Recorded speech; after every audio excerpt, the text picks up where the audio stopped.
परमात्मा हमें कहते हैं, ये मानव का जन्म मैंने तुझे हीरा दिया है,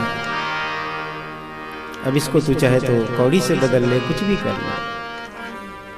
ये मानव का शरीर बड़ी कठिनता से परमात्मा की जब कृपा हमारे ऊपर होती है तभी प्राप्त होता है।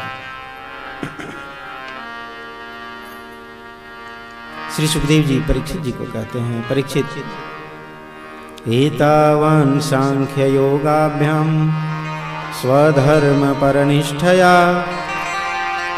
जन्मलाभः परः पुंसाम् अन्ते नारायण स्मृति।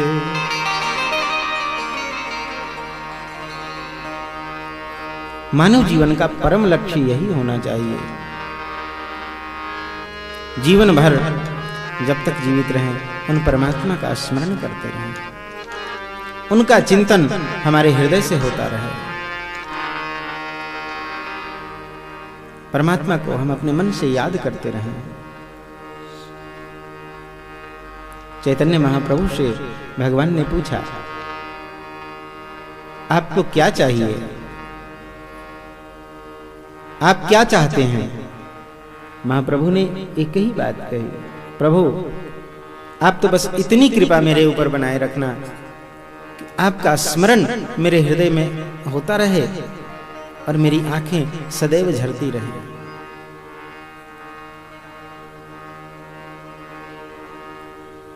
जय जय श्री राम। तो जीवन भर उन परमात्मा को इसलिए याद करें ताकि अंत समय हमारा सुधर जाए। अंत भला तो सब भला, अंत सुधर गया सब सुधर गया, सब कुछ अच्छा हो गया। अंत काल में उन परमात्मा का स्मरण हो जाए, परमात्मा का चिंतन होने लगे, उनका अनुभव हम करने लगे। पितामह ने भी तो यही कहा ना, कल हम सबने दर्शन किया ना, देहांत काले तुम सामने हो। परीक्षित जब तक जीवन रहे तब तक हृदय से उन परमात्मा को याद करते रहें, उनका स्मरण करते रहें, ताकि जन्म लाभ है परः पुंसाम् अन्ते नारायण स्मृति। अंत काल जब आवे तो उस अंत काल में भी उन परमात्मा की ही याद आवे। एतन्निर्विद्यमानानां मीक्षताम कुतो भयम् योगिनां नृपनिर्नीतम्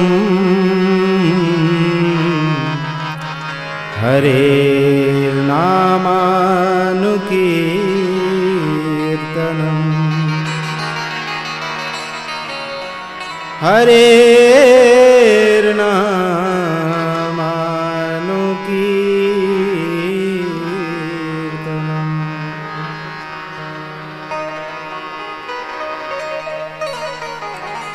राम नाम बिनु गिरा न सोहा। बिना राम का नाम लिए ये वाणी पवित्र नहीं होती है। अपनी वाणी को पवित्र करना है तो भगवान नाम लो। परीक्षित, मैंने जो तुम्हें बताया अंते नारायण स्मृति, यह अंते नारायण स्मृति कब होगी? बोली जब जीवन भर हम उन परमात्मा को याद करते रहेंगे। याद करने का सुंदर उपाय क्या है? अब याद करने के लिए हम पोथी लेके बैठ जाएं और रटने लगें, उससे तो घर गृहस्थी नहीं चलने वाली। आप कहेंगे ना कि आपने तो बता दिया, बस भगवान को याद करते रहें, लेकिन पोथी लेके बैठ जाएं और माला लेके बैठ जाएं तो उससे क्या घर गृहस्थी चलेगी? नहीं। उसके लिए क्या करें? हम जिस कार्य को करते हैं, कोई व्यापार, कोई रोजगार करते हैं, कोई नौकरी करते हैं, सरकारी सेवा में रत हैं, हमारे बाबूजी सरकारी सेवा में रत हैं। अब सरकारी सेवा को छोड़कर ये माला जपने लगे तो सरकार इनको अपने यहाँ रहने देगी? सरकार कहेगी फिर तो आप जाके माला ही जपिए, चले जाइए किसी धाम में, किसी तीर्थ में। करना क्या है? जो सेवा है, सेवा करेंगे। सेवा संसार की करनी है, प्रेम परमात्मा से करना है। मन वहां लगा रहे, कार्य तो संसार के करने हैं, वो करते रहे। योगी नाम नृप निर्णयतम हरेर नामानि कीर्तन।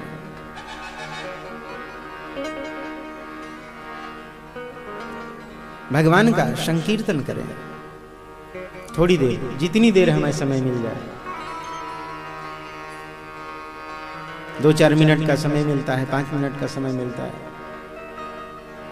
हर किसी के घर में भगवान का पूजन तो करते ही हैं, चाहे जितनी देर करें। नहीं ज्यादा कुछ करते हैं तो धूप बत्ती ही उठा के रोज सुबह सुबह जल दे करके धूप बत्ती ही दिखा करके प्रणाम करते हैं। इतना तो करते हैं सब। ये जितनी देर करते हैं उतनी देर ही भगवान का नाम ले लिया, यही बहुत है। प्रेम से लें, 1 मिनट के लिए ही लेते हैं, 2 मिनट के लिए ही लेते हैं। प्रेम से लें, प्रेम से भगवान का नाम लें। प्रेम भगवान के चरणों में करें। जय जय श्री राम।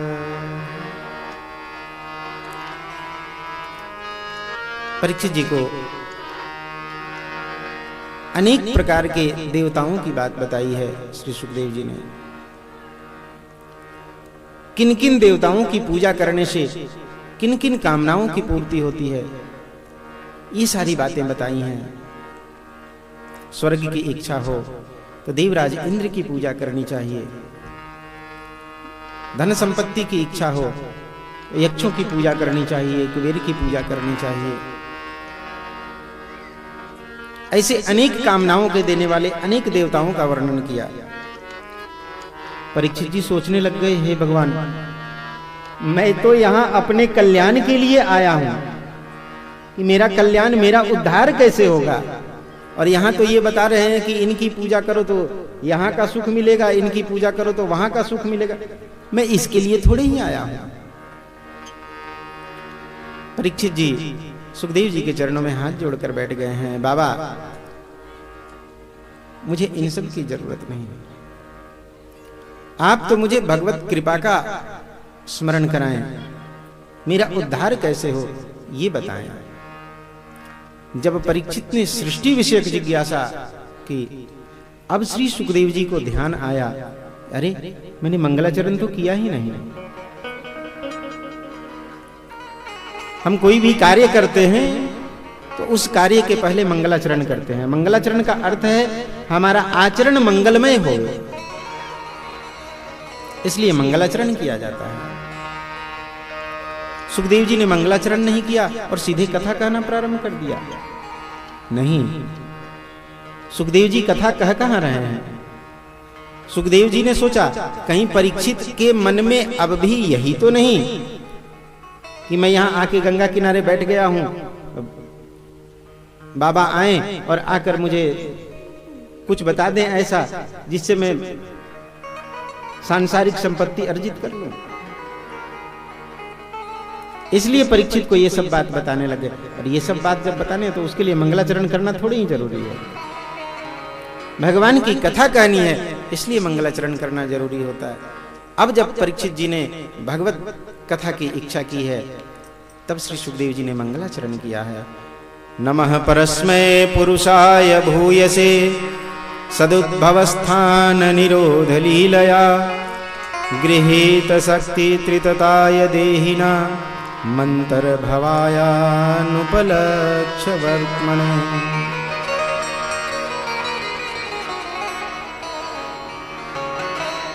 यत्कीर्तनं यत्स्मरणं यदीक्षणं यद्वन्दनं यत्श्रवणं यदर्हणं लोकस्य सद्यो विदुनोति कल्मषम् तस्मै सुभद्रश्रवसे नमो नमः।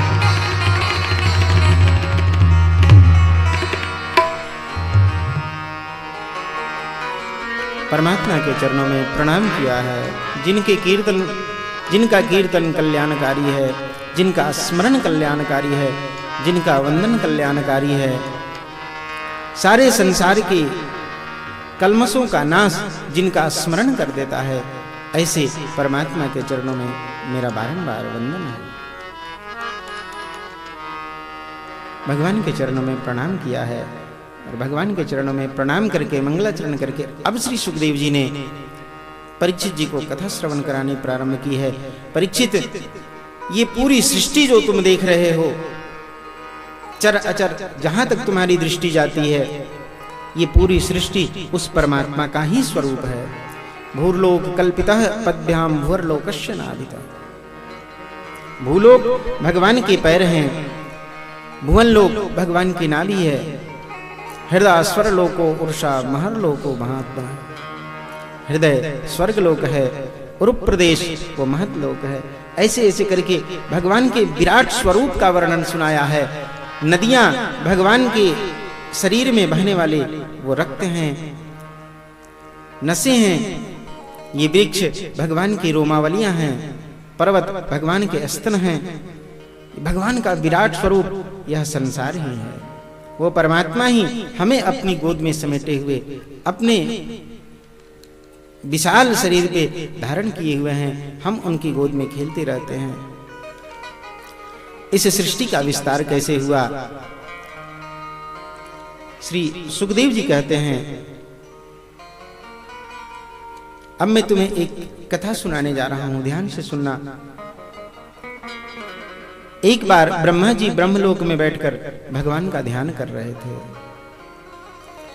नारद जी अनेक लोकों में भ्रमण करते करते ब्रह्मा जी के यहाँ ब्रह्मलोक में पहुंचे। जब ब्रह्मलोक में गए तो देखा ब्रह्मा जी किसी का ध्यान कर रहे हैं। ब्रह्मा जी भगवान के ध्यान में बैठे हुए थे। नारद जी ने ब्रह्मा जी से पूछा, पिताश्री, मैं तो यही जानता था कि इस पूरी सृष्टि को आपने बनाया है, तो सबसे बड़े आप हैं, लेकिन मैंने अभी अभी देखा कि आप किसी का ध्यान कर रहे थे। इसका अर्थ है कि आपसे भी ऊपर कोई है। आप किसका ध्यान कर रहे थे? वो कौन है? आप किनका ध्यान कर रहे थे? नारद जी ने जब प्रश्न किया है तो ब्रह्मा जी ने बताया, हां, तुमने सत्य ही कहा। इस सृष्टि को मैंने बनाया जरूर है, लेकिन मैंने इस सृष्टि को अपने मन से नहीं बनाया। इस सृष्टि को मैंने अपने प्रभु की आज्ञा से बनाया है। मैं जिनका स्मरण कर रहा था, जिन परमात्मा का, उन्हीं की आज्ञा से और उन्हीं के संकल्प से इस सृष्टि का निर्माण हुआ है। सबसे पहले आदि में मूल प्रकृति प्रकट हुई। उस मूल प्रकृति से महत्त्व प्रकट हुआ। महत्त्व के 3 टुकड़े हो गए। महत्त्व के से अहंकार तत्व हुआ। अहंकार तत्व के 3 टुकड़े हुए, सात्विकी अहंकार, राजसी अहंकार, तामसी अहंकार। ये सब मिलकर एक अंड के रूप में एकत्रित हो गए थे, लेकिन इनके अंदर चेतना नहीं आ रही थी। ब्रह्म ने इसके अंदर प्रवेश किया। इस अंड के अंदर चेतना आ गई।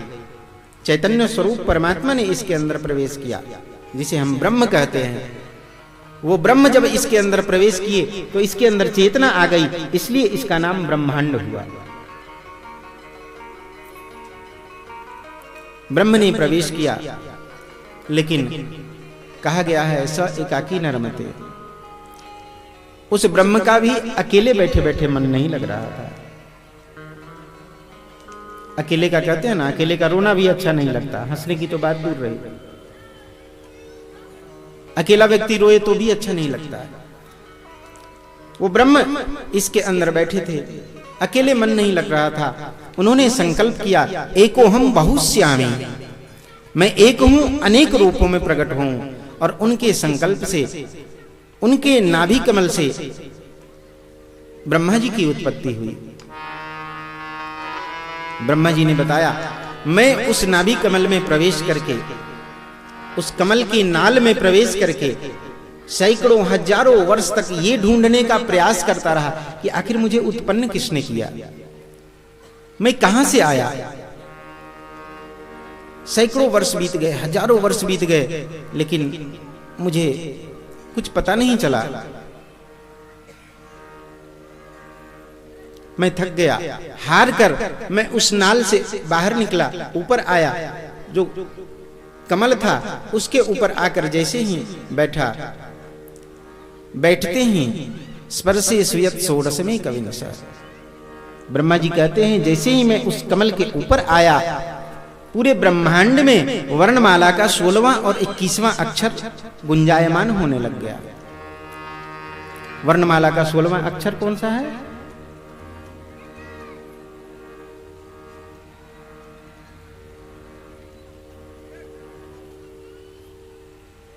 जो पहले के पढ़े हुए लोग हैं वो बता सकते हैं। आजकल के बच्चों की तो पढ़ाई ए फॉर एप्पल से शुरू होती है। क्यों सर, आप तो जान रहे हैं।